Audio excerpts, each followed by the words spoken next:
मुख्यमंत्री अरविंद केजरीवाल ने आज दिल्ली के वायु प्रदूषण से निपटने के लिए युद्ध प्रदूषण के विरुद्ध अभियान के तहत रेड लाइट ऑन गाड़ी ऑफ अभियान की शुरुआत की। मुख्यमंत्री ने दिल्ली वासियों से अपील करते हुए कहा कि रेड सिग्नल पर अपने वाहन बंद रखकर प्रदूषण कम करने में अपना योगदान दे। इससे ईंधन की भी बचत होगी।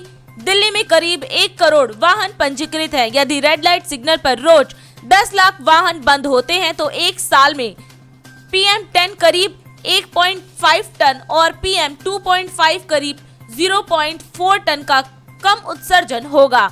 सीएम अरविंद केजरीवाल ने कहा कि ऑफिस आने जाने में एक गाड़ी रेड सिग्नल पर रोज औसतन 15 से 20 मिनट रुकती है और करीब 200 मिली तेल की खपत होती है। यदि गाड़ी बंद रखी जाए तो साल में करीब 7,000 रुपए की बचत हो सकती है।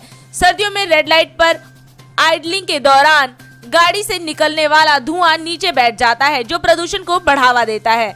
मुख्यमंत्री ने कहा, हम चाहते हैं कि दिल्ली का हर नागरिक प्रदूषण को कम करने में साथ दे। हम आने वाले दिनों में बड़े पैमाने पर जागरूकता अभियान भी शुरू करेंगे। केजरीवाल ने ट्वीट कर कहा कि दिल्ली आज से रेड लाइट ऑन गाड़ी ऑफ अभियान शुरू कर रही है। यह प्रदूषण से निपटने के लिए चलाए जा रहे युद्ध प्रदूषण के विरुद्ध अभियान का हिस्सा है। हम सभी रेड लाइट पर अपने वाहन बंद करने का संकल्प लें। हर एक व्यक्ति का प्रयास प्रदूषण को कम करने में योगदान देगा।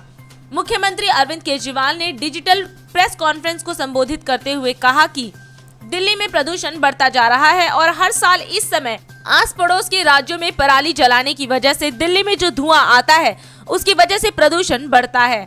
हम देख रहे हैं कि आसपास में पड़ोसी राज्य में पराली जलाने का फिर से सिलसिला चालू हो गया है। मैं समझता हूं कि दिल्ली में पराली का धुआं पहुंचते पहुंचते फिर कम हो जाता होगा, लेकिन जहां पर जिन गांव में पराली जलाई जाने के लिए किसान मजबूर होते हैं, उन गांवों में प्रदूषण का क्या हाल होता होगा। उन किसानों और उनके परिवारों का प्रदूषण से क्या हाल होता होगा। साल दर साल यही कहानी चलती आ रही है। पराली जलने की वजह से दिल्ली में जो धुआं आ रहा है, हम उसके बारे में कुछ नहीं कर सकते हैं, लेकिन दिल्ली में अपने प्रदूषण को इस समय कम करने के लिए जो भी कदम उठा सकते हैं, हमें वो सभी कदम उठाने चाहिए।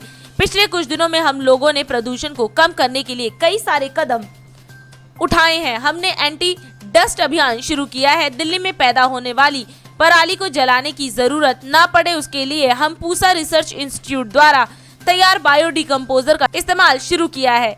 इसके अलावा इलेक्ट्रॉनिक व्हीकल पॉलिसी की घोषणा की है। ट्री ट्रांसप्लांटेशन पॉलिसी की भी घोषणा की है। इस तरह के कई कदम उठाए गए हैं। ये है DID में खबरें अब तक। इंतजार कीजिए शाम तक।